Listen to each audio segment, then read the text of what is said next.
Hello, I am Thaden, and welcome to Hell Is Us.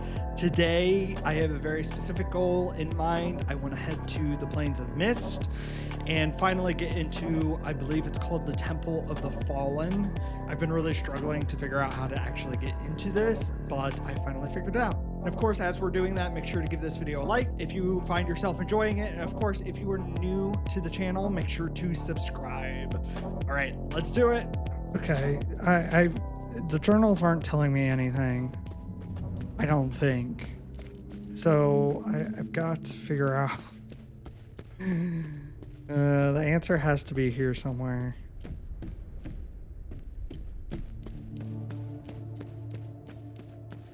So I just need to figure it out.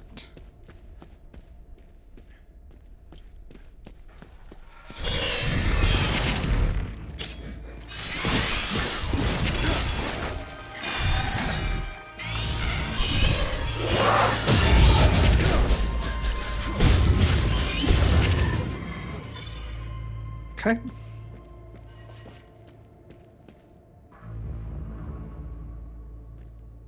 Sword.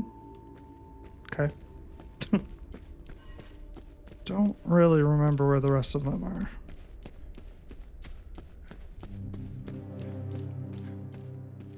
I think there's one up here, but I don't remember how to get up there. Never mind, I figured it out.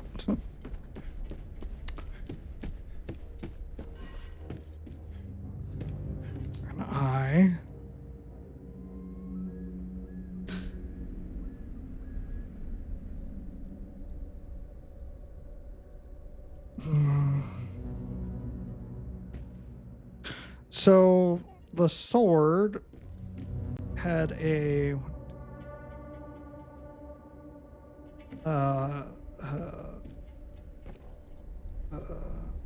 pentagon.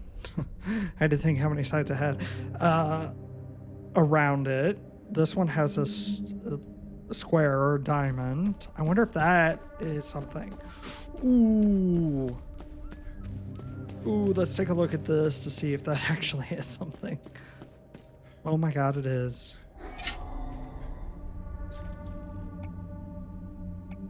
Oh, so there's a square, a circle, and... Okay. Okay. Yay! Oh my gosh, I don't know. Man, okay. I did not notice that before. Gotta find the other two now.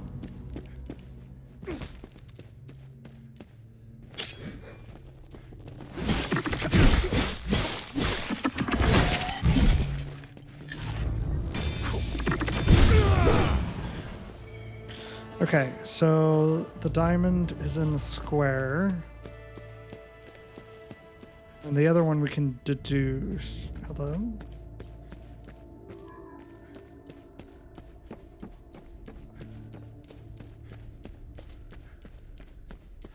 Because it's the last symbol. So the diamond is in the square. Oh my gosh, I cannot believe. And the sun must be in the circle. Oh my gosh, thank goodness. Jeez. Holy darkness. Surprised, what's her face? Didn't say anything.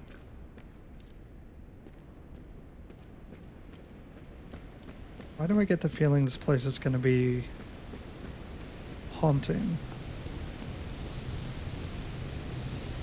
Because it is. Because it really, really is. Jeez.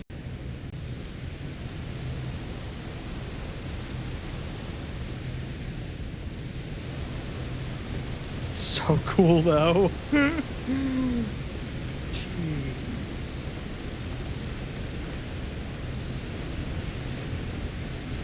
Man, we're really going far down.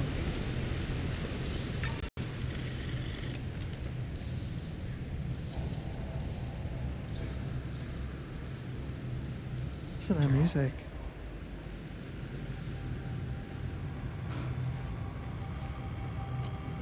Ooh, scan.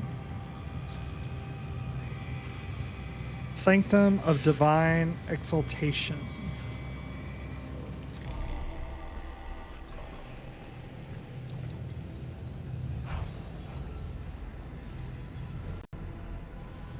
Look at all the engraved time loops all the way up. Temple of the Fallen.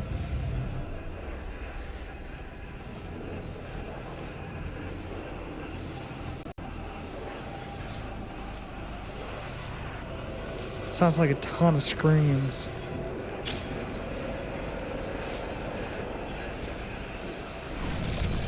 Okay.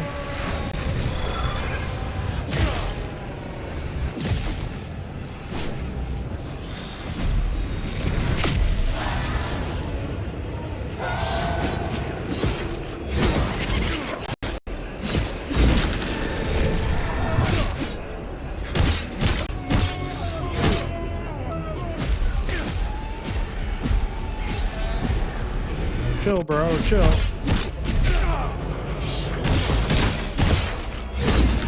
Okay.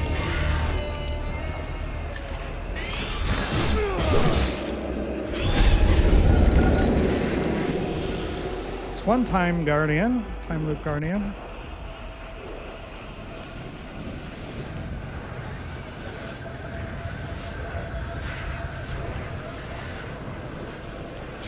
Okay. Man, the environments in this game are incredible. Acolytes who dare to cross this threshold and take up the trials ahead know that the road to the ranks of the jubilant harbingers is one of peril and sacrifice. Our truth and ordained purpose must be more than simply known. They must dwell within you, burning with euphoric clarity. Falter not, for Tier, the eternal judge, watches all. Okay.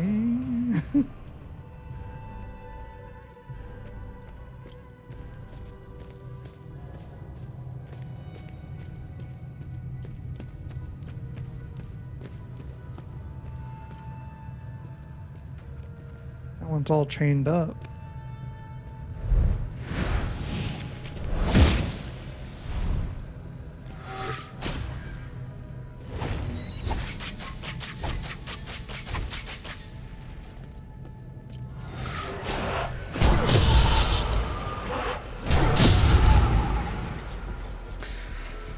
Sneaky, sneaky. There's a couple things up there now.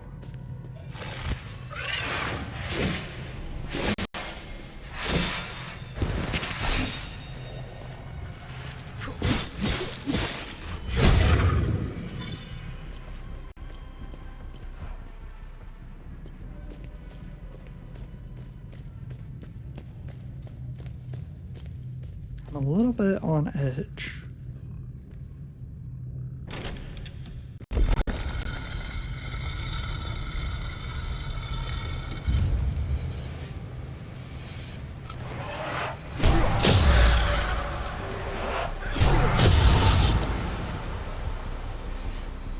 Whoa.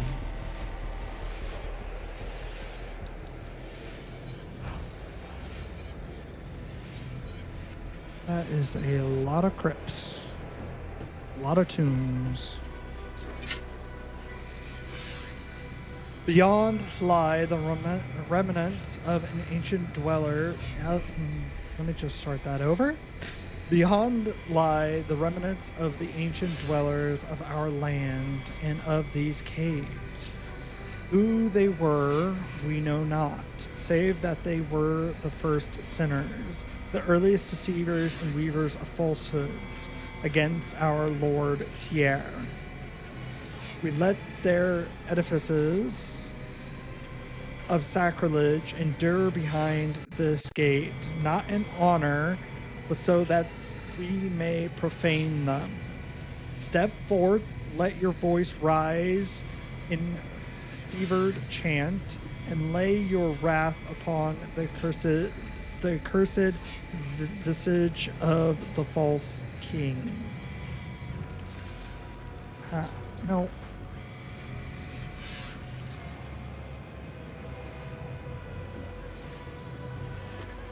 No, let me have the item. Thank you.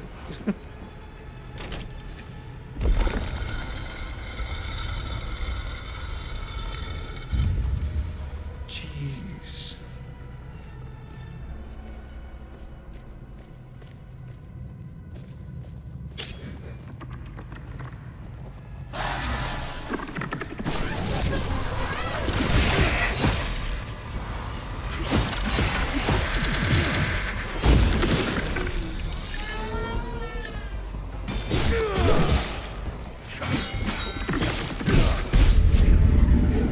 Okay. Nothing like waiting till the end of the game to try new things. New combat styles.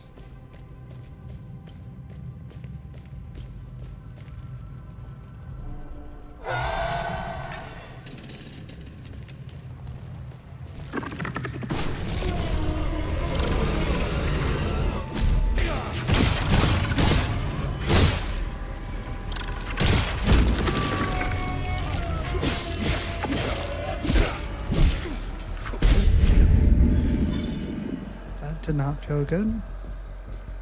Ooh, there's two ways. Let me save that. Looks like there might be an inscription here. Yeah. This door you must cross. Once within, seize an iron of jubilation and strike it upon the deceiver's effigy with all the might your limbs can muster. Smite and revel it, strike and curse it, until your arms burn with pleasure and your mind reels upon the brink of madness. Only then shall you continue and descend into the pit of Mycelium. Okay. Oh, we can't go this way. Ooh. Ooh, there's lots of people over there, though. And what's this way, though? This door is sealed for all eternity, never to be unbarred. No purpose calls us beyond it, for nothing lingers there but the foul splashes and whispers of the earliest ones, the heathen tribes who first dwelled within these caves, steeped in their blasphemies and lies. One day we shall see that ward undone, its stones sundered, and the past buried beneath its own ruins. We're going here first.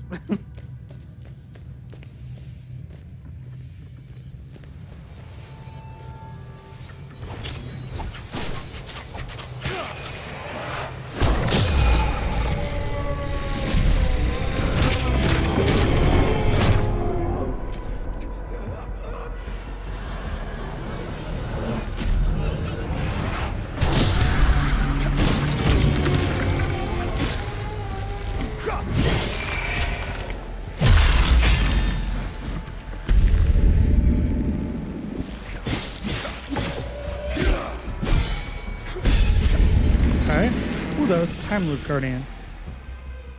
Oh.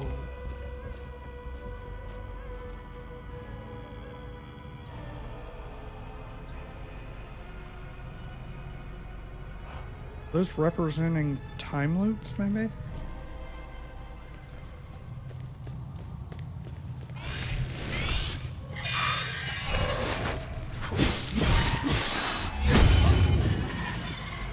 Hey. Took me by surprise.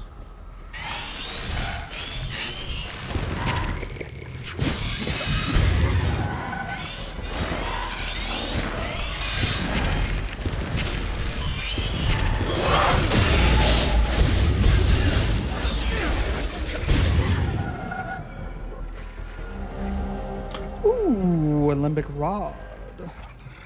Probably didn't need to write that down, but.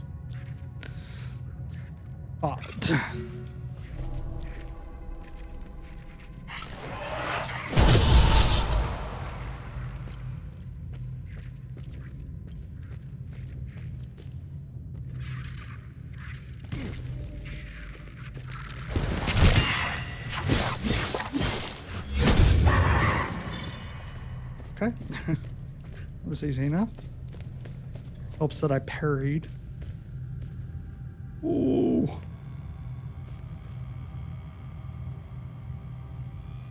Holy crap.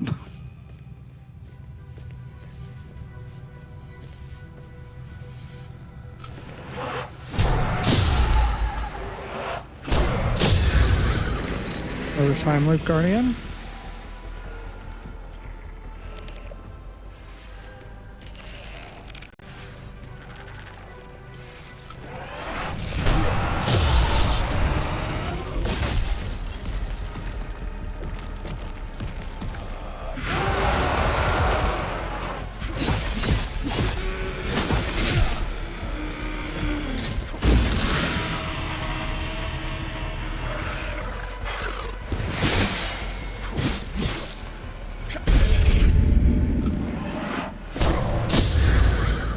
Okay.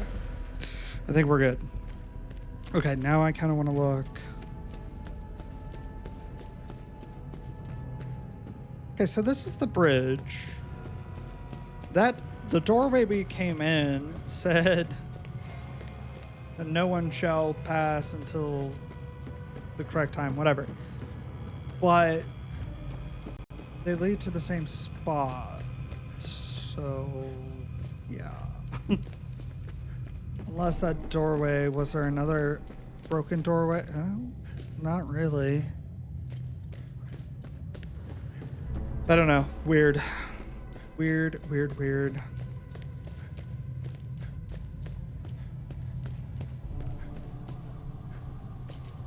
Sure there was no scripture. Yeah. Ooh, we can get through there somehow. Never mind, I figured it out.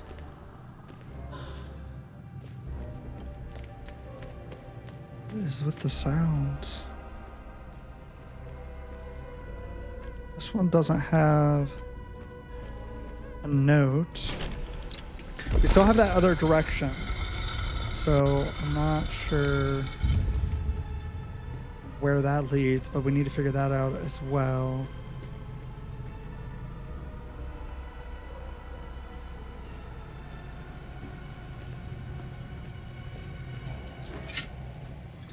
You stand now before the trial of lies and truth. The ecstatic flesh courses through your veins, its rapture entwining flesh and spirit alike, weaving a veil of shifting stars that wreathe and waver before your sight. Yet amidst this whirling haze, you must grasp firm the three ordained verities, or else let this place be the tomb that swallows your final breath. Okay, so should I go the other way first? That direction seems the correct way to go. Holy crap, that is terrifying. Ooh, sneaky, sneaky boys.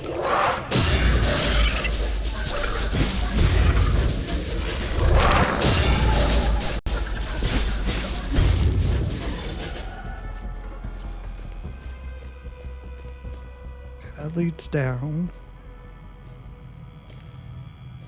Jeez.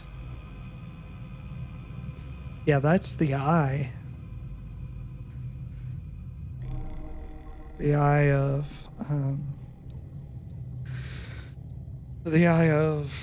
yeah, something. My brain's not braining right now. Okay, let's see what this says. In but a few strides, you shall stand before the pit of Mycelium, where our sacred morsels of ecstatic flesh take root and thrive.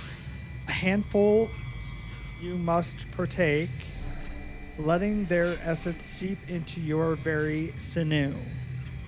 Then descend to the bottom and await the embrace of our truth, which shall shroud your eyes like a dance of lights. When the colors wreathe and hop, when the walls wane and waver, as though melting into the void, only then may you rise and press forward upon your path. Okay, so I think this is the way I'm supposed to go. What's this way? An item. New glyph. Okay. Sure.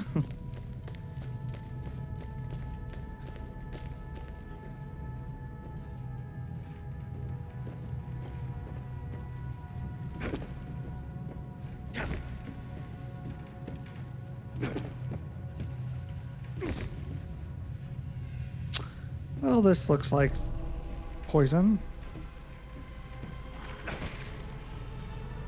Which I guess is the point, isn't it?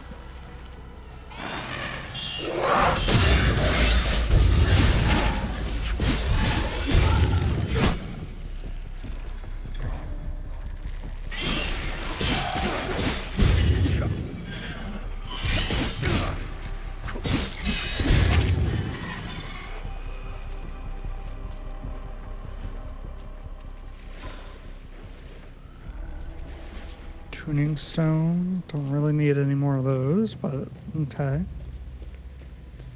Okay, and we're down below now.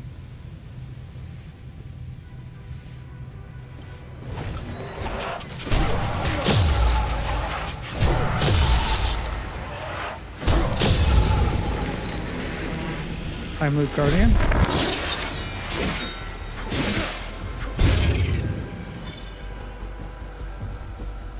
Making progress. That goes back up possibly. Let's check over here first. Get this. Get whatever this is. The other limbic rod. Okay. Let's head up.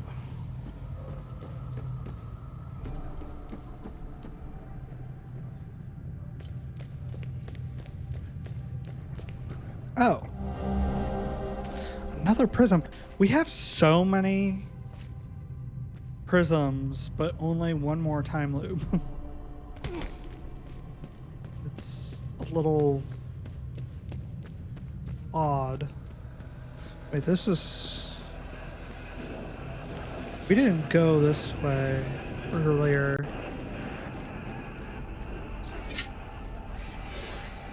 Chamber of the Jubilant Harbingers. Looks like it's blocked off anyhow, but...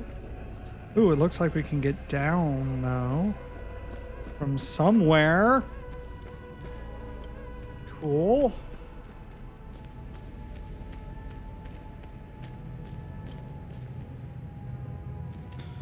Why is it yellow?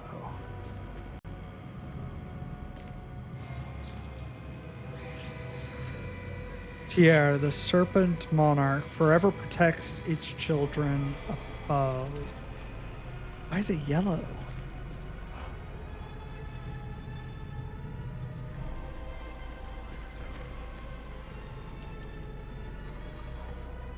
Trying to see what color they are.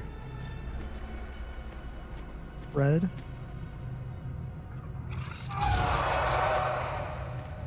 Nope. Yellow.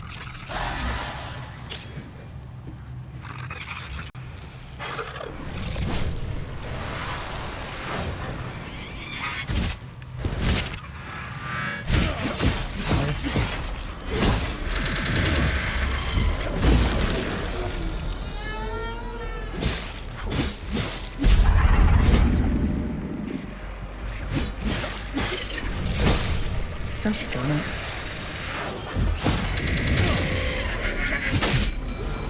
Come on. There we go. Nice. not too bad. Not too bad. My eyes are burning right now. There's some more scannables over here. Who is the one true Lord of all mankind?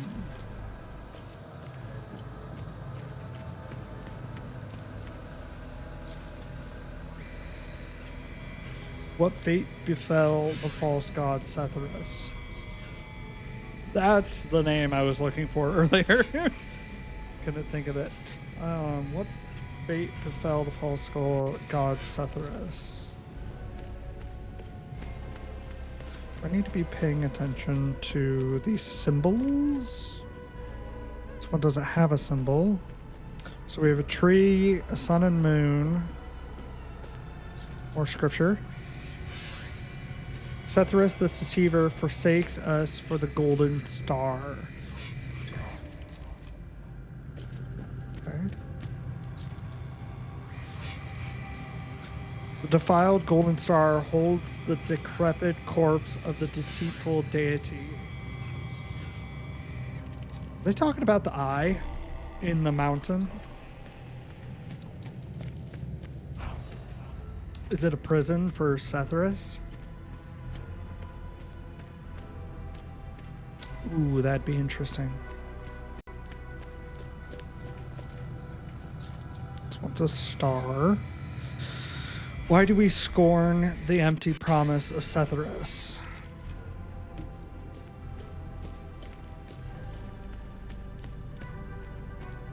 So we have a tree, the sun and moon, a star. Do we have another one?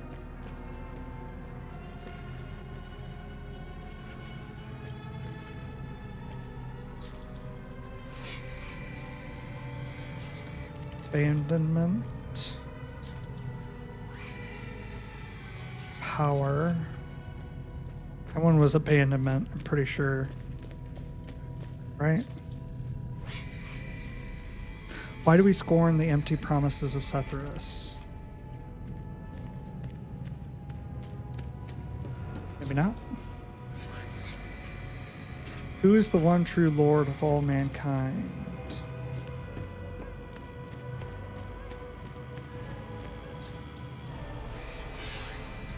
What fate befell the false god Setharus? Okay.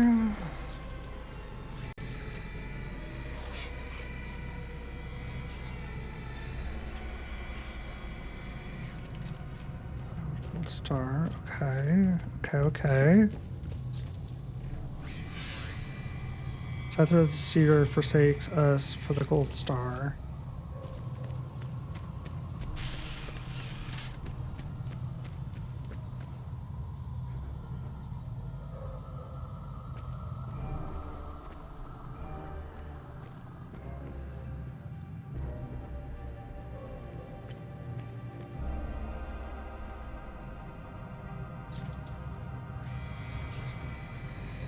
Dead. Alive.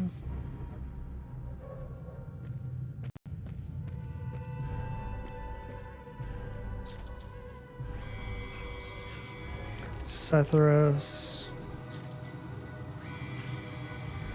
Tier. Afraid to step on these pads.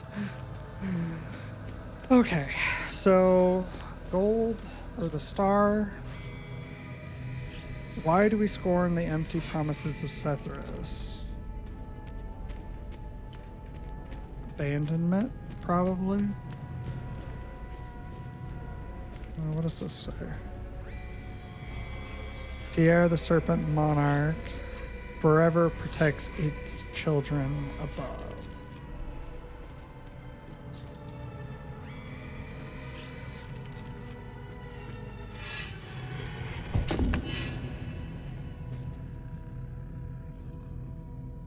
Was that a good thing?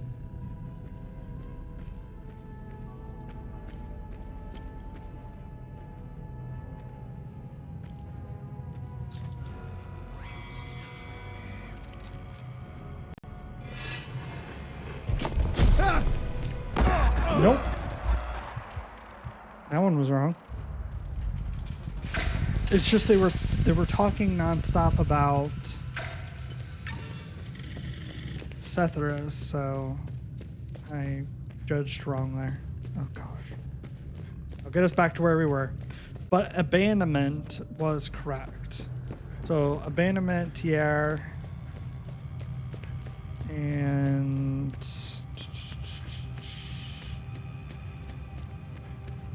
forget what the other, dead and alive. Okay.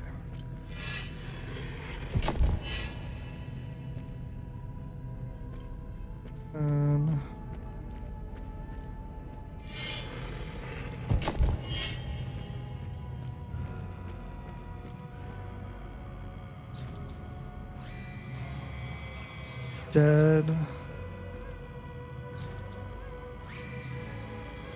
Alive. Ha!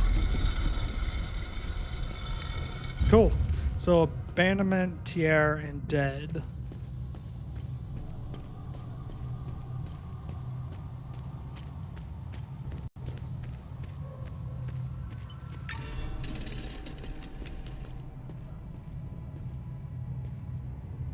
Ooh, there's a sneaky boy up there. Can definitely go that way. Here begins the gorge of our true sacrament. As the very walls and paths about you still waver and dissolve into celestial rapture, step forth and heed well the sacred edicts given by the Serpent King himself. Burn the words upon your eyes, for should you falter, should your mind and memory wane in their devotion, then shall spike and thorn rend your unworthy husk, and the price of failure be paid in blood and death.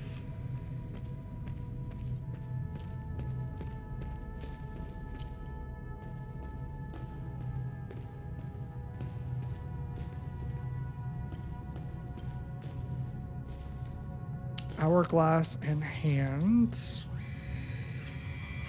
First sacrament, preparation for the sacred day of reckoning is our ultimate duty.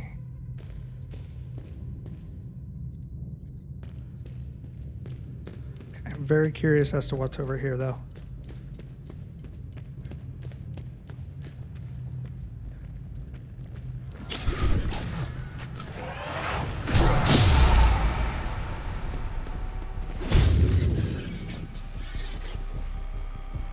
Can't seem to get over there. Ooh, there is something here. How do we get here?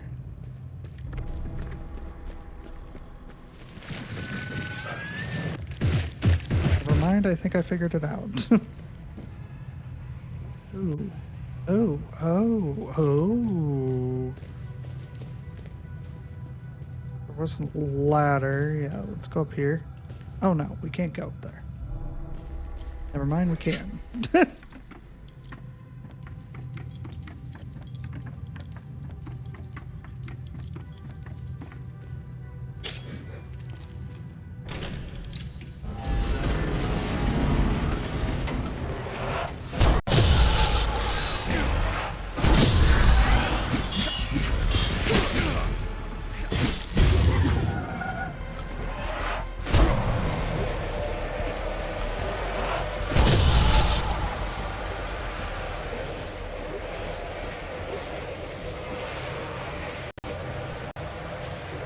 That's annoying.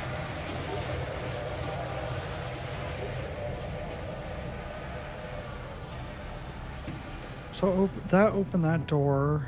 Can I fall down here without dying? Is it worth it? Just descend the ladder. Best play it safe, I suppose.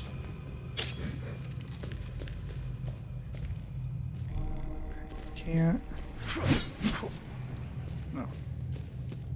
Can't go in there.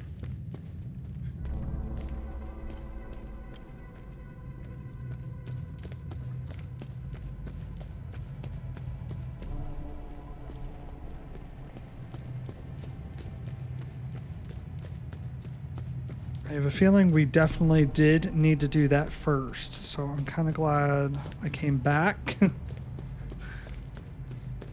So let's continue on.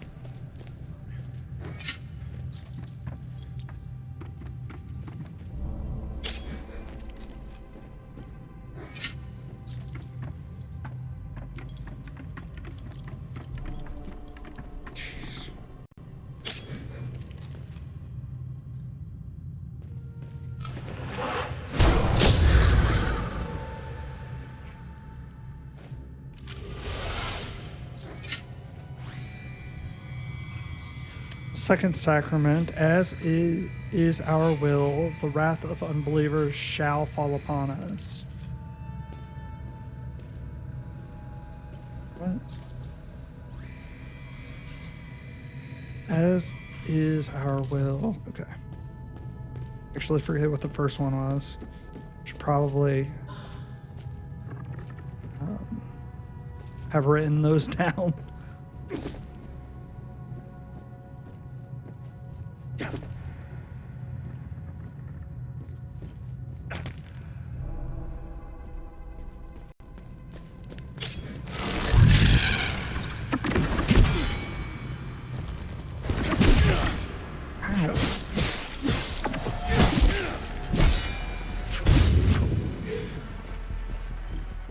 There's something over here.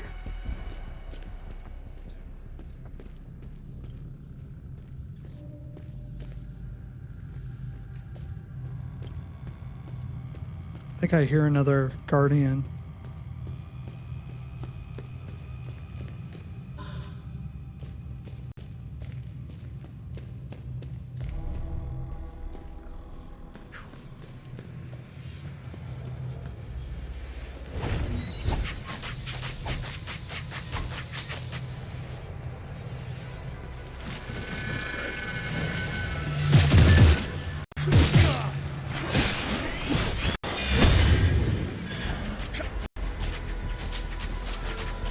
Oh, this was a bad idea.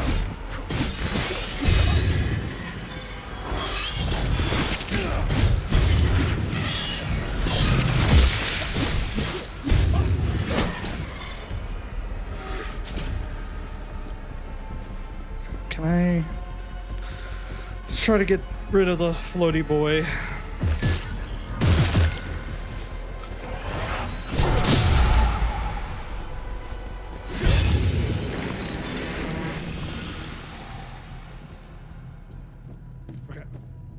Go back down. This looks like the more correct way to go. I'm kind of annoyed because I really need to start wrapping up for the evening. But ooh, rusted key, an ancient skeleton key, rusted, concealed and ornate its ornate nature. We needed a rusted key for Blood Queen. I have a note here under Sinendra Forest, rusted key, Blood Queen. So I'm assuming, I think I wrote that when we went into the tower. I don't remember where in the tower that is, though.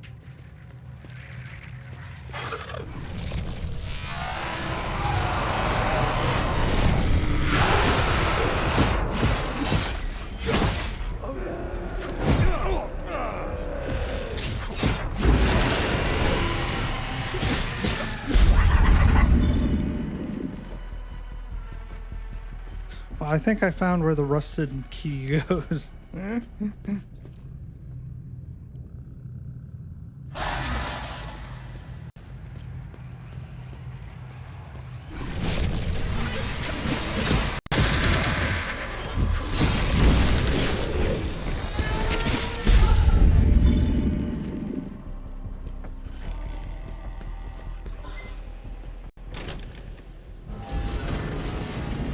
Okay. Let's see what this says. Third sacrament. As their wrath descends, we shall beseech our Lord Tier. Yeah, I have a feeling those are going to be really important. Stabbed human. There actually was another direction.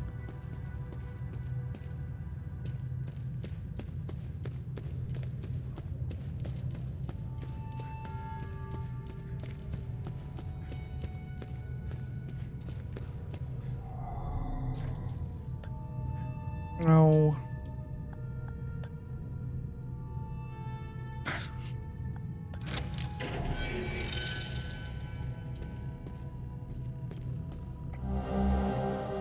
Okay, Lady Sophia's journal. Oh, another journal from Sophia. With the grand feast behind us, Francis utters his first words since our arrival, inviting me to his private study to discuss the matters at hand. Unease grips my psyche, but duty girds it. His study brims with tomes and ancient scrolls.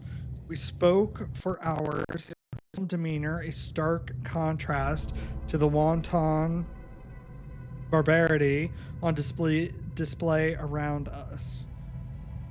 He is the eye of this hurricane. We spoke at length of theology, of politics and philosophy, of rage and fear, of suffering and pleasure.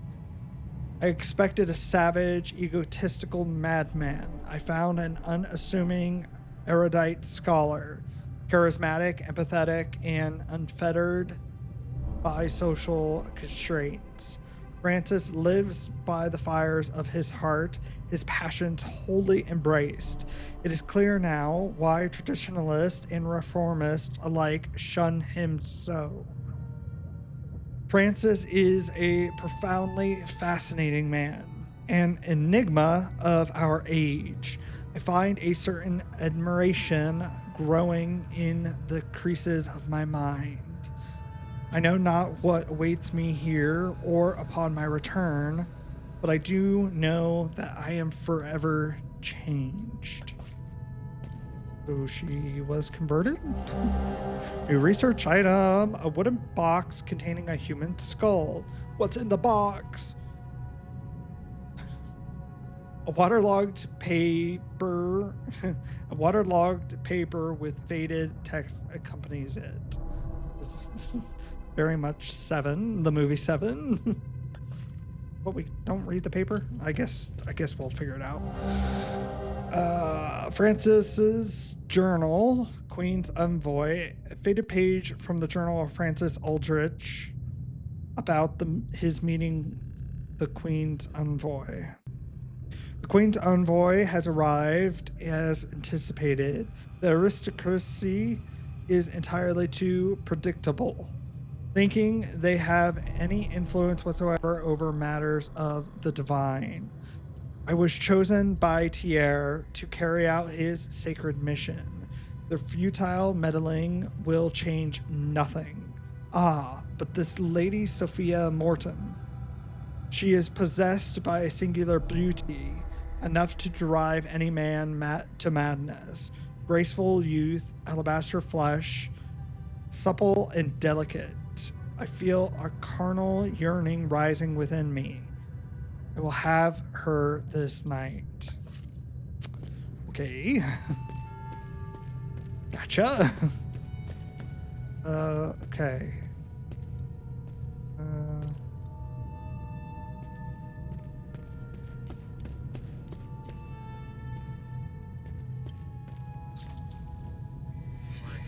Fourth sacrament. Only through our sacrifice, the gates of the Himmelora field shall open once more for Tier to reclaim his realm. So Tier is the fourth. The snake. Can I not? Okay, I don't need to. Not the snake. Tier is the fourth one.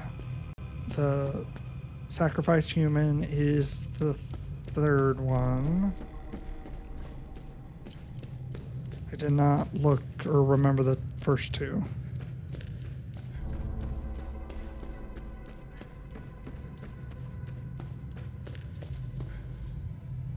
I hear another guardian.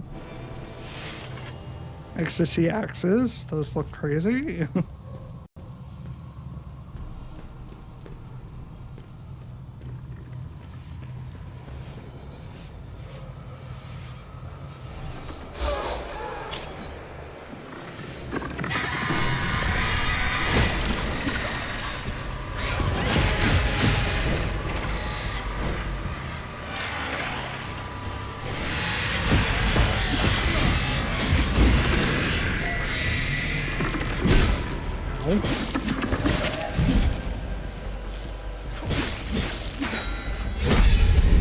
Okay. There's the last one. That was the last guardian.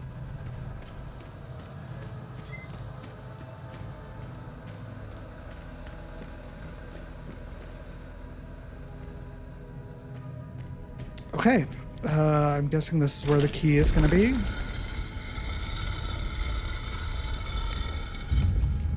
Okay, yeah, I need to go back. Okay, so the fourth one is Tier. The third one is the sacrifice. I need to figure out what the first and second was. I should have wrote them down and paid attention to the symbols. But I did not. Hourglass in hands. And a sword through the eye. Okay.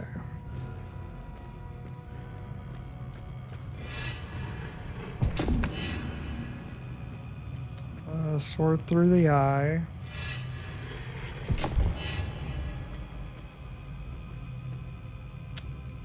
Sacrifice. And Tier. Ha ha ha.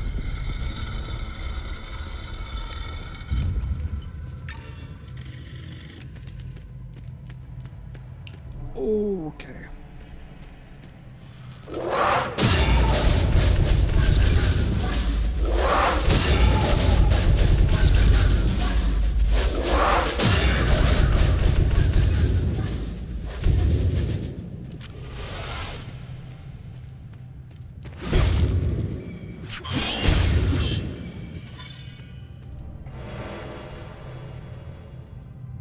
Oh, a large battery. Gotcha. And here's the coffer.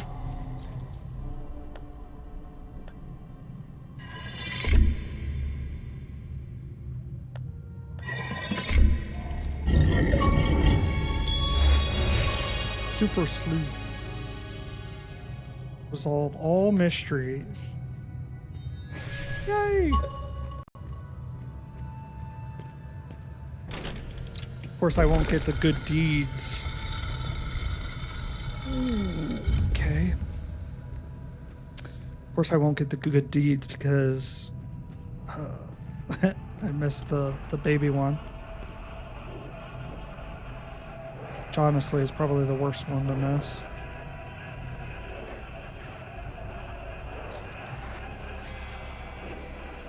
If you stand here, then verily you have endured the trials and emerged unbroken. Before you lies the pedestal of rapturous dance. Drink deep from the well of veiled torn eyes and let your feet twirl. Your head spin and your spirit rise until the twin-headed serpent bids you to cease. Only then, when the blinding hues and phantom shapes fade from your true sight, shall you be made a jubilant harbinger. There is...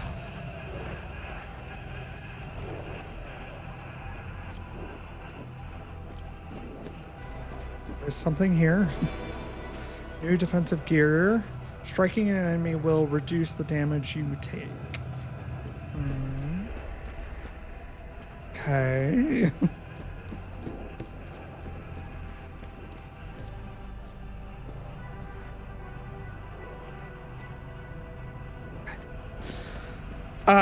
so many different directions.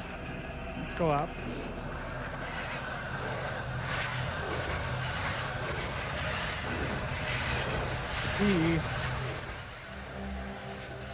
Ooh, that's an annoying sound to be reading too.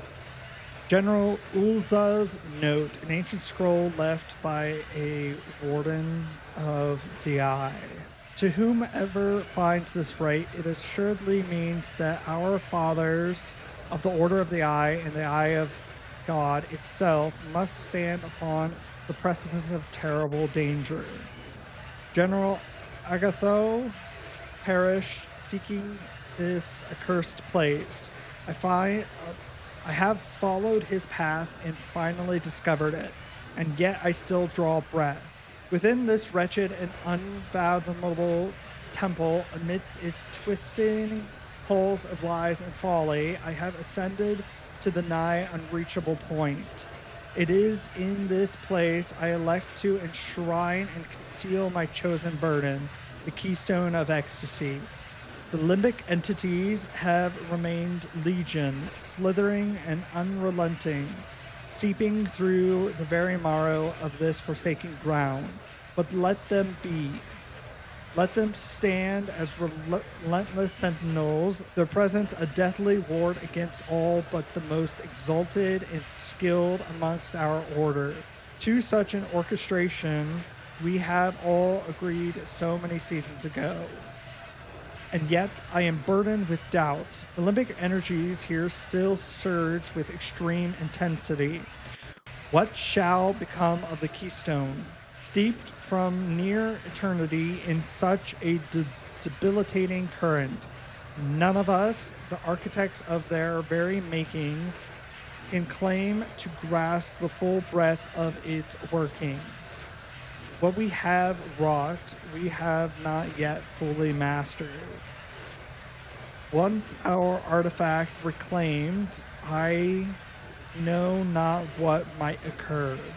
Thus do I, General Ulza, Warden of the Eye and Keeper of the Keystone of Ecstasy, set down these words in the year 1508, that our deeds be known, should fate see them on earth.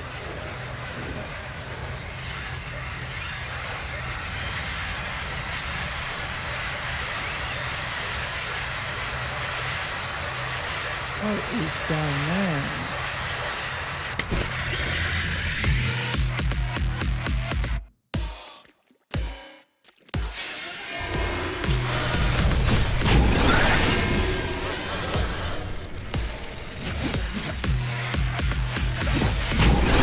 This is a cool song.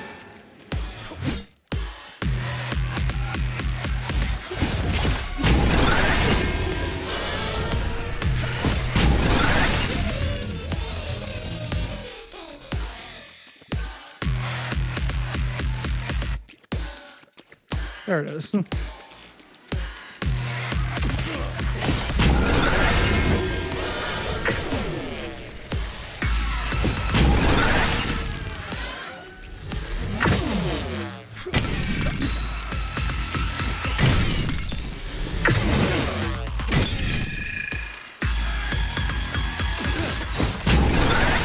is very straightforward.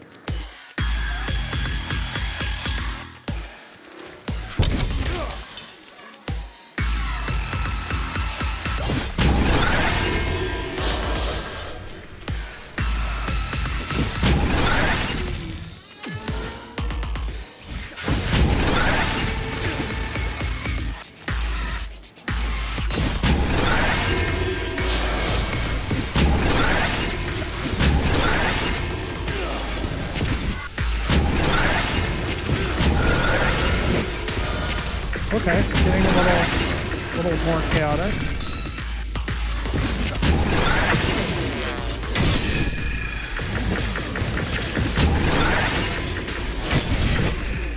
Almost there though.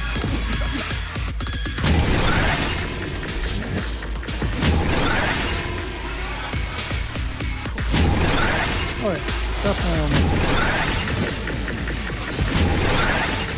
More.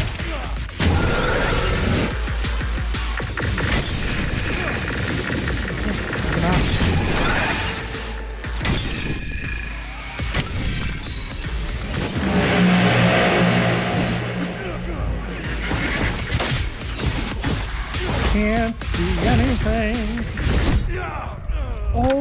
crap. Okay, okay. Highly underestimated that. I was like, oh, this is a piece of cake. Jeez. Went a little crazy there at the end.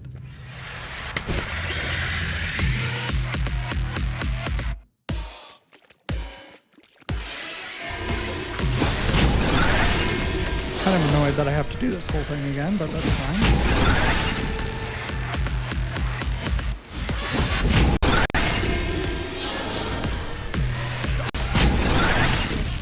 Before I hit the last one, I should pump up the ecstasy suppressors.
Nice.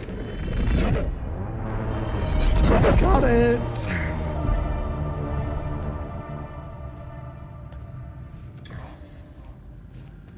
Well done. The keystone of ecstasy is ours. Why do I feel like I shouldn't trust her? I know that doesn't make much sense because she is from outside of the country, supposedly. Oh, holy crap. Okay. Ah, that's cool. That's very cool. I love it. I love it. Okay, let's close. Let's close the time loop.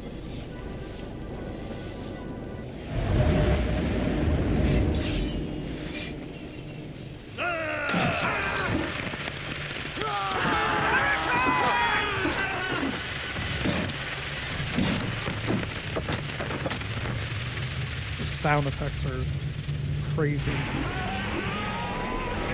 Which one do I need? Row? Yeah, I have 7 more. 7 more prisms. I guess they may have just given extras in case you didn't get some of them. Maybe.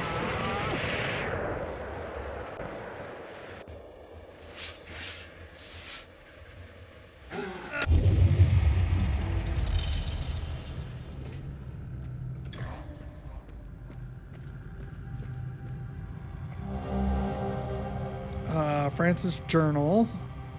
Again, it is almost time. The first act in this great play ends this day.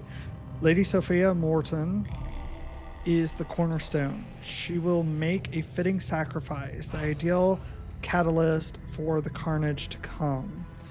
Thierry will soon rise once again. My acolytes stand ready. My excitation is, at times, overwhelming.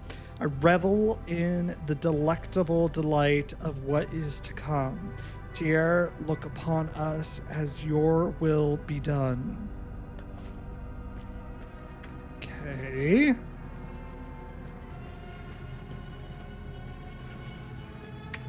Which direction? This way? Well, okay, so is that everything for this area? Okay, we got the key.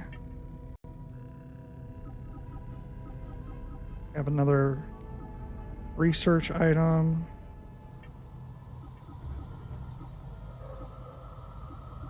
Okay, we've done all good deeds except for this one. Ooh, which really pisses me off.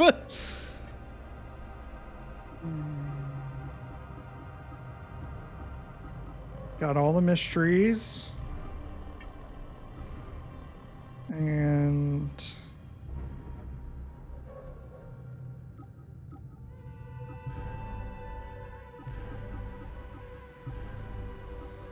got the time loops.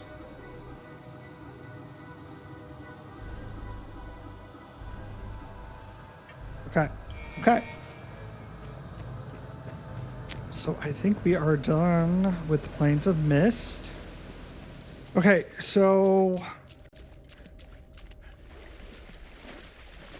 I want to read this research item, and then I want to go. I want to go back to Visa Hills. Keystone. Let's return to the ancient forge and see if your father was right. Good find. I'll look it up. Demonologist. Perform research on all items related to something or something. Okay. Sophia Morton's skull. So this was her skull. Okay. Wow. This wooden box contains the skull of Lady Sophia Morton, best friend and confidant to Queen Viga Failer. In 871 AD, the Queen sent Lady Sophia to parley with Francis Aldrich at his enclave, the Temple of the Fallen in the Plains of Mist. Only Sophia's head returned. Then why was it at the Plains of Mist? The accompanying letter effectively taunted the Queen further. For Viga, incensed beyond reason, the conflict was now personal. She insisted that Grand Inquisitor Damien personally accompanied the box during the subsequent invasion of the Temple of the Fallen. She hoped that in some way her beloved friend may be present at the moment of her ultimate avengement. Oh, okay. So we have another, oh gosh. We have another of her thingamajiggers. Articles, there we go. The Calamities of Hadea, manuscript draft by Tanya Alver, January 1993. The Limbic invasions, known as the Calamities by the general population, began by attempting to stop the religious wars that had almost wiped out Hadean society. The scholars of the Order of the Eye created the Eminus Shroud device capable of augmenting the Eye of God's emotional dampening effect to reach the entirety of Hadea. It was a success. However, in doing so, the scholars had inadvertently created their hell, cursing Hadeans in a cycle of calamities that would span generations. The second calamity. The man who would be king, Lord Astor's ambition ignited war and betrayal. After the first calamity, silence fell over Hadea. The invaders had been destroyed along with the brutal religious wars. The land was finally healing. In 734, an oligarchy was formed under the watchful gaze of the Order of the Eye. After heated debates in Lublina, Power was evenly distributed among the noble houses. 2 from the Palamas traditionalists, House Argao and House Umbra, and 2 from the Sabinian reformist, House Aster and House Jahan. Hadea was divided into 4 provinces: Argala, Umbrahan, Asteria, and Jahania. The Lublina alliance kept the peace for years, allowing the people to prosper. But one man had grander ambitions: the rise of Lord Aster. House Aster had no interest in the alliance. Lord Aster envisioned himself as Hadea's sole ruler. Working secretly, he strengthened his military, secured his economy, and built alliances. His biggest obstacle was House Jahan, which refused to break from the alliance. Without their support, his conquest seemed impossible. Lord Aster appeared to accept the oligarchy, even arranging a marriage between his daughter Fenello and Lord Jahan's son Vaughn. The wedding was set in Jelgin, a quiet town near Aguila's border. But on the day of the ceremony, Lord Aster disguised his men as Arguellan soldiers. They raided the church, massacred the guests. Though Fenello miraculously survived, Vaughn was not so fortunate. Old hatreds reignited. Lord Jahan, consumed by grief, had no doubts. Blaming House Argyle, Lord Aster had what he wanted: a war he could not lose. The Second Reformist War. Despite House Argyle's pleas of innocence, Lord Jahan declared war. House Jahan and House Aster launched a relentless campaign, committing horrific war crimes and demanding Lord Argyle's execution. Meanwhile, House Umbra remained neutral, ignoring Argyle's cries for aid. As the reformists tore through Aguila, the Order of the Eye scrambled to stop the bloodshed. Too late. They had failed to recognize Lord Aster for what he was, a warmonger. Their worst fears came true. The Eye of God activated. The second calamity had begun. Arguila burns. By the time the reformists had nearly forced Arguila to surrender, their brutality surpassed even the horrors of the old religious wars. House Jahan's soldiers showed no mercy, claiming vengeance for Vaughn. Then time loops appeared, trapping moments of extreme violence. Soon after, the creatures emerged, attacking everything in sight. Lord Aster was furious. Arguila was on the verge of surrender, and now these monsters had ruined his plans to invade Umbrahan. Yet his pride and thirst for the throne blinded him. He ordered Lord Jahan to continue the campaign despite the chaos. Lord Jahan, obsessed with revenge, obeyed. But Lord Umbra, watching the carnage unfold, could stand by no longer. He surrendered to Lord Aster, ending the war and crowning him King of Hadea. The Lublina alliance was gone. The noble houses swore fealty to House Aster, uniting under one banner. Armed with limbic weapons, Hadea's warriors systematically destroyed the creatures. Behind the scenes, the Order of the Eye worked tirelessly to close the time loops. The second calamity was stopped. Now all eyes turned to the new king. Disturbing rumors. Rumors spread quickly. King Aster, it was said, was attempting to weaponize the creatures. Concerned, the Order of the Eye dispatched spies. Every trail led to a dead end. Any captured informants died before revealing secrets, even under torture. All paths led to whispers of a place known as the Auriga Museum. but its location and true nature remained a mystery. With no other choice, the Order of the Eye ordered King Aster's assassination. Like a serpent without a head, his kingdom crumbled. Once again, Hadea needed to heal. The Lobina alliance was revived and the oligarchy was restored. The third calamity. Love conquers all, even death. The reign of Lady Margaret ends in tragedy, a fragile peace.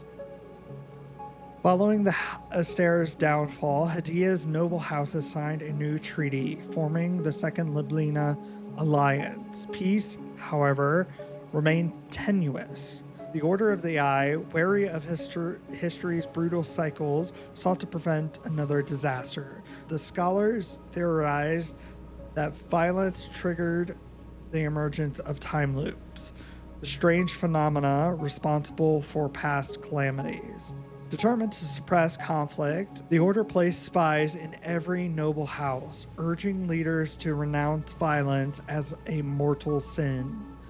Few embraced the doctrine more fervently than Lady Margaret of House Argois, a woman whose devotion to peace and to her god Cetharus would ultimately lead to catastrophe. The Mother of Arguala. Lady Margaret, revered as Mother of Arguala, ruled without personal ambition beyond maintaining peace. Unable to bear children, she saw her subjects as her own. Her love for them unwavering, but increasingly obsessive. Her reign was defined by two policies: defense and religious decree. She would ensure her people survived the next calamity, no matter the cost. A fortress beneath the earth. Determined to protect Arguala, Lady Margaret diverted the treasury toward massive defensive projects. Walls enclosed every city, town, and village, but fortifications were insufficient. She commissioned an extensive network of underground shelters, calling upon miners and sappers to carve tunnels underneath Hadea. The greatest of these was the Umal Caves, a sprawling subterranean city near Trisk, capable of sheltering thousands. Complete with schools, storage chambers, refectories, and chapels, the caves were stocked with harvest surpluses and designed to seal off completely in times of crisis. Arguala was prepared for war, but Lady Margaret believed faith would be an even greater shield. Unbearing vigilance. Under Lady Margaret's decree, violence became the greatest sin. All crimes of violence, no matter how severe or trivial, were punished equally. Even minor altercations resulted in imprisonment or execution. The Solazna Watch, secretive watchmen, patrolled Arguala, spying on citizens and arresting those deemed a risk of causing violence. Neighbors informed on one another. Fear spread like disease. Arguala became a province of silence and paranoia. The rest of Hadea followed Lady Margaret's example, but the reformist provinces were more measured. Crimes were punished proportionally, and no citizen was encouraged to spy on their peers. Revolt. Years passed, Arguala darkened. The people, trapped in fear and austerity, reached a breaking point. In secret, a rebellion formed, nobles, commoners, and peasants alike meeting within the very underground shelters meant to protect them. Their anger had festered too long. When the revolt erupted, it did so with merciless force. The rebels stormed Trisk, their fury unchained. The streets ran red in what would be remembered as the Trisk massacre. The city fell swiftly, but within its walls stood the Dalglav fortress, where Lady Margaret and her loyalists held their ground. A siege began. From atop the ramparts, Lady Margaret watched in horror. Her beloved people, her children, were butchering one another. Overcome with grief, she whispered, "Love conquers all, even death." Then, before anyone could stop her, she took a dagger and slit her own throat.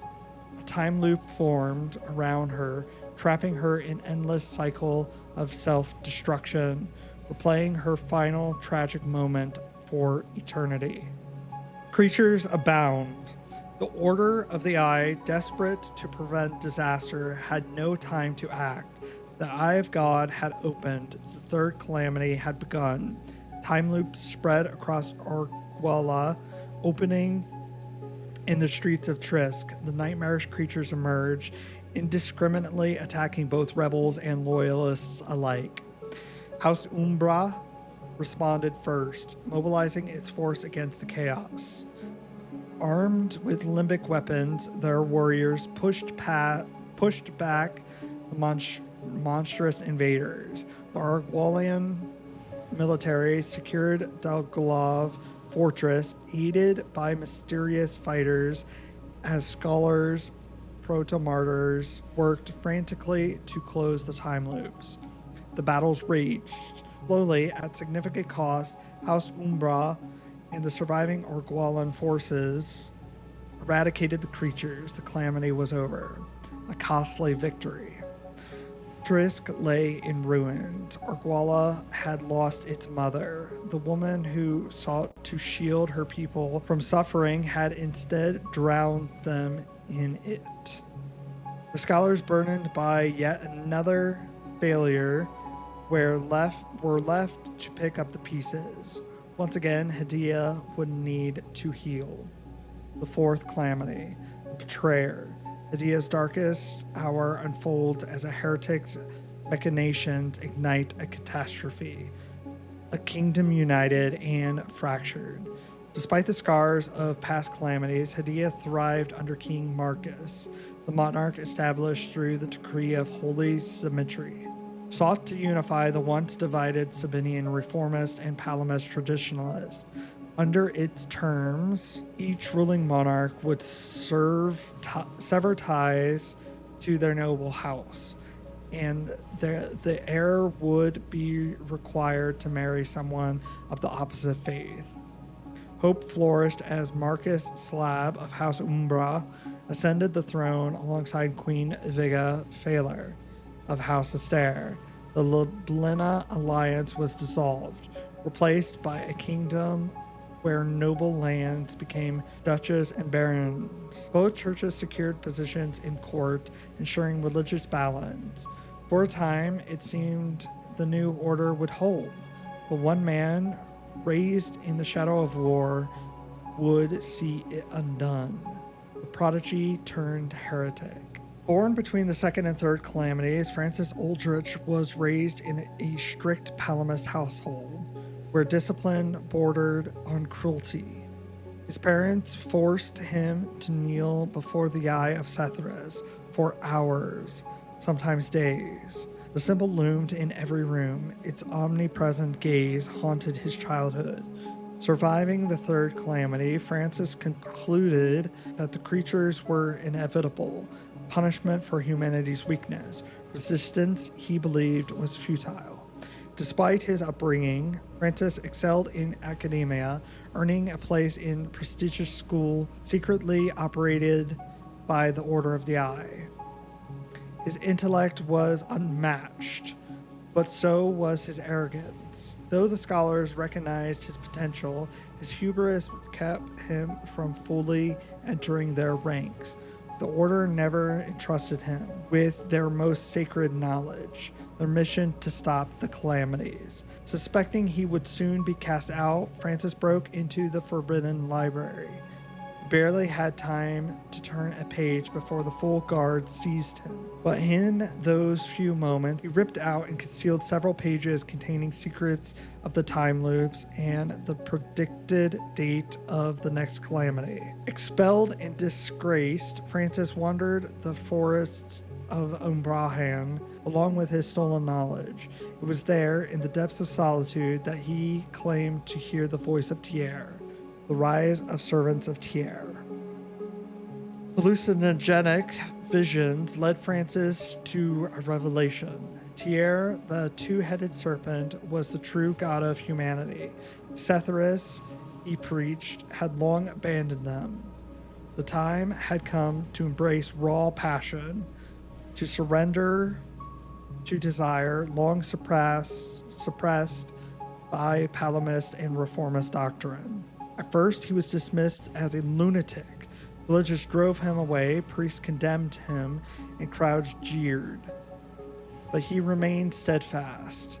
Tyr was merely testing his faith. Slowly, the outcast came to him. The disgraced, the rejected, the humiliated, those persecuted by the Palamist Church. They found solace in his words. Soon the servants of Tyr were born. Their doctrine, a direct affront to the Palamist Church, spread like wildfire. Alarmed, the church formed the Inquisition of Palam, led by Grand Inquisitor Damien, tasked with wiping out the cult.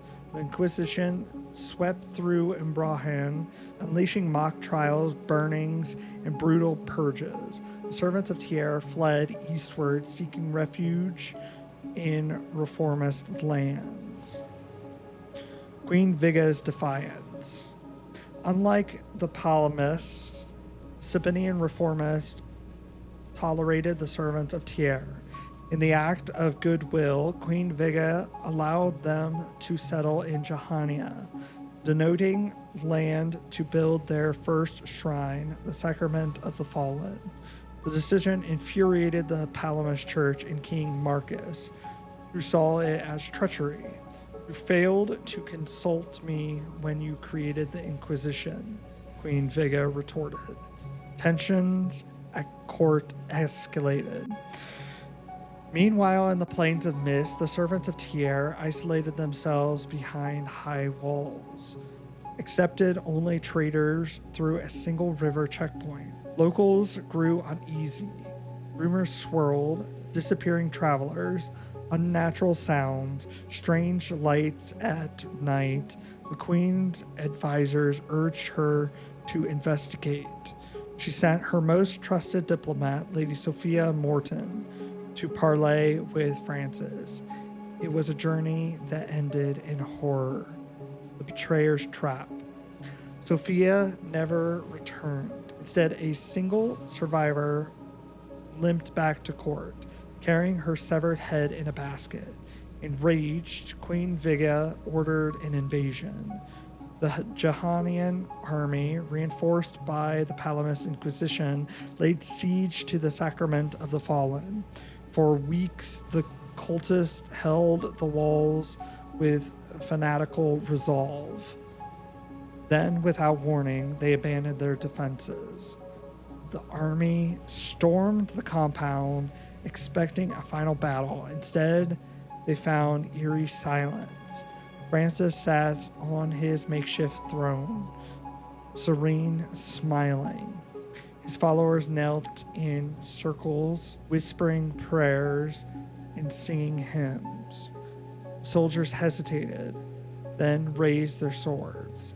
The cultists grinned and slit their own throats. The time loop ignited. Francis had timed everything perfectly. Another calamity had erupted. The Jahani army and the Palamist Inquisitors fled, scrambling to contain the horrific creatures emerging all around them. But the real horror laid elsewhere. Francis had sent cultists across Hadea to sacrifice themselves simultaneously. Time loops opened across the kingdom. Cities, villages, and the armies of Hadea found themselves battling monsters on every front. The aftermath. After significant losses, the combined forces of Hadea quelled the fourth calamity, but at an unimaginable cost. Francis, captured alive, was sentenced to a decade of torture before finally dying in his cell. His followers were hunted, his gospel of Tyr seized by the Inquisition, and his diaries detailing his theories of time loops were archived by the scholars. The betrayer was no more. His legacy scarred Hadea and wounded the scholars, wounds that would never truly close. The fourth calamity had come and gone. The Order of the Eye would never be the same. The fifth calamity. The Blood Queen, the deadliest calamity in Hadea's history, did not begin with the creatures, but with ambition, betrayal, and vengeance. Non-interference. The fourth calamity left the Order of the Eye divided. Internal disputes raged over their role in political affairs, but the scholars ultimately agreed their interference had failed. Manipulating kings, swaying the clergy, and orchestrating assassinations had proven too volatile, too costly. Instead, they withdrew. Most of their spy networks was dismantled, save for a few well-placed informants tasked with observing, not intervening. If another war arose, the scholars would let it burn Hadea to the ground. From its ashes, they would rebuild a better world. Long memories. The wounds of war do not heal overnight. In Arkwala and Umbrahan, reformist communities became scapegoats. Isolated and targeted, they suffered frequent attacks while Palamist traditionalists, bitter from years of reformist rule, fed the flames of resentment. The high priest of the reformants and the arch-cleric of the Palamists bickered, accusing each other of fueling the unrest. But the conflict escalated when Queen Viga announced she was expecting an heir. Under the decree of holy symmetry, the next king would be a Sabinian reformist. As the monarchy required alternating faiths, this did not sit well with the Palamist Church, which had recently elected hardline traditionalists to its leadership. They would not sit idly by while another reformist ruled Hadea, the boy king. Years later, King Marcus passed peacefully in his sleep, leaving behind a stable but fragile kingdom. His son, Garland, ascended the throne. Raised as a Sabinian reformist, Garland was gentle, kind, and forgiving, but lacked the discipline and confidence to lead. His mother, Queen Viga, worried for his future, but she passed before she could see him wed. Alone and vulnerable, Garland turned to the Palamist advisors for guidance. They seized the opportunity. They had picked his queen, the veteran's pupil. Lady Harvor Ravenna of Arkwala was not a typical noblewoman. Raised by her uncle, Thomas Ravenna, a veteran of the Fourth Calamity, she was trained as a warrior rather than a lady. Thomas had survived the butchery of the fallen, one of the bloodiest battles of the Fourth Calamity, and emerged as a hardened Palamist traditionalist. Thomas raised Harvor as he would have a son, ensuring she knew how to fight, lead, and survive. Harvor was beautiful, but battle-worn. Often seen covered in dust, smelling of horse and sweat, the Palamist clergy saw her as the perfect candidate. They whispered into her pious heart, convincing her that Setharis chose her to restore Hadea to Palamist rule. By the time she married King Garland, the coup was already underway. Seeds of hatred. The reconstruction of Arkwala had left the kingdom financially strained. The late Queen Viga had halted funding, fearing an economic collapse. Her decision left Arkwala in poverty. As hardship spread, Palamist traditionalists blamed the reformists for their suffering. Hate-filled sermons, nationalist rhetoric, and conspiracies flourished. The Palamists took action. Queen Harvor redirected funds to Arkwala not for rebuilding, but for strengthening its military. She also funded the construction of her death camps, towers all over Hadea, including the most notorious one, the Arcas Spire. Her uncle, Thomas Ravetta, was named Supreme Commander of Hadea's forces. Conscription orders were passed, and Urguala and Umbrahan began raising an unstoppable army. Meanwhile, reformist communities in Palamas territories suffered segregation, arrests, and attacks. The Order of the Eye watched and did nothing. The Night of the Sharp Dagger. Coup d'etat was swift, brutal, and absolute. Under cover of darkness. I'm not sure that I'm saying that word right. Just an FYI. Palamas forces stormed the capital, assassinating every reformist noble and high priest in their sleep. By dawn, King Garland, broke and alone, renounced his Sabinian faith. In Palamas-held lands, reformists were arrested, rounded up, and sent to death camps. The Sabinian genocide had begun. Two massive Palamist armies marched into reformist territory. Jahania fell first, its people unprepared for war. Reformist priests were beaten, burned, and crucified. Asteria resisted. Its warriors had survived the fourth calamity. Though outnumbered, they inflicted devastating losses on the Palamas forces. Still, it was only a matter of time.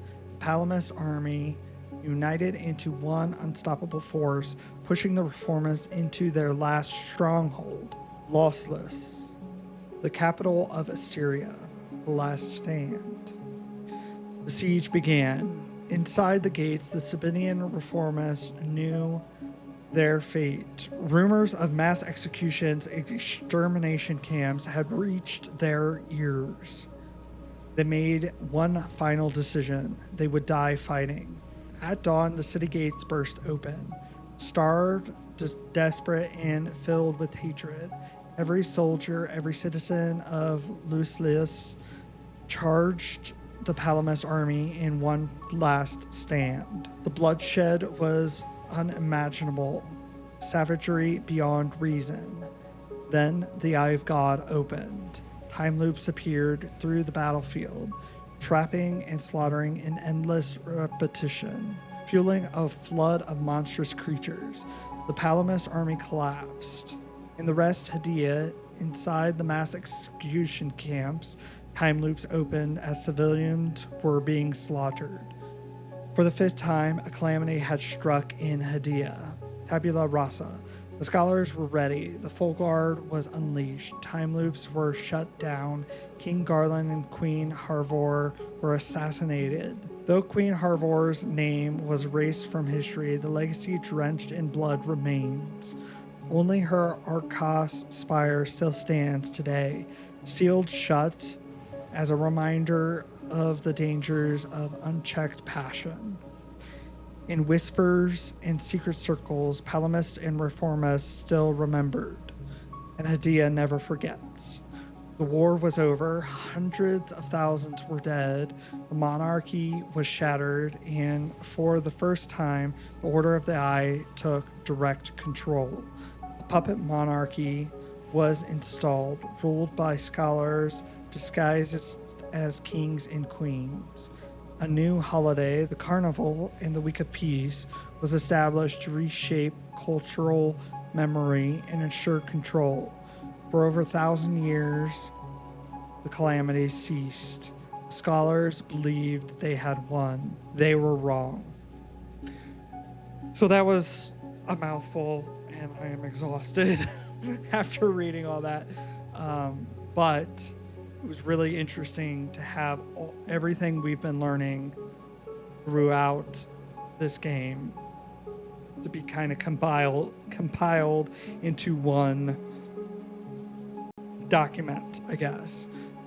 It was really interesting to see the history unfold in a chronological order. So I did appreciate that.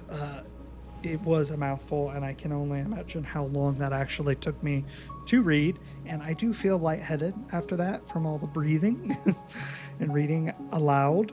But yeah, interesting nonetheless. And I am glad that was presented to us, and it all makes sense. We still have a lot of research to find, which I find to be disturbing because it feels like we're at the end game. So I want to go back to Visa Hills before we go to Lake Sinon. Losing my voice, and I really need to end. Another. Remy, I'm ready to make my move. Good. We should rendezvous at Lake. Wait. Lieutenant, you are relieved of command. On what grounds, Corporal? Put these on. You are to report back for debriefing. Stop!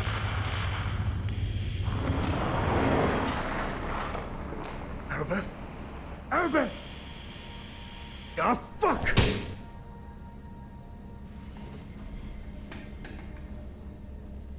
Remy, I'm sure she's all right.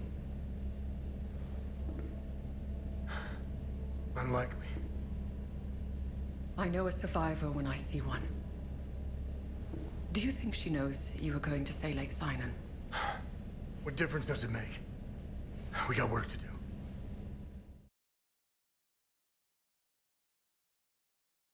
Interesting.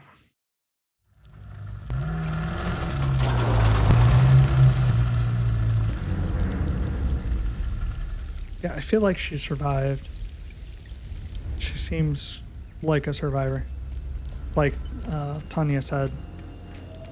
Okay, I want to give these to what's his face, and then we are going to Lake Sinon.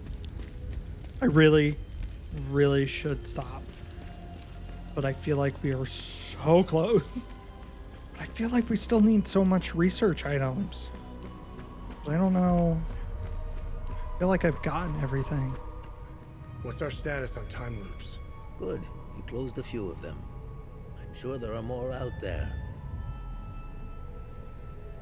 What? Okay. New passive relic. Weather the shifting sands. Reduce limbic energy cost. Active relic. Find yourself awash in potential passively restoring limbic energy. Have I helped enough Hadeans? You are a shining example for all vigils. Good work.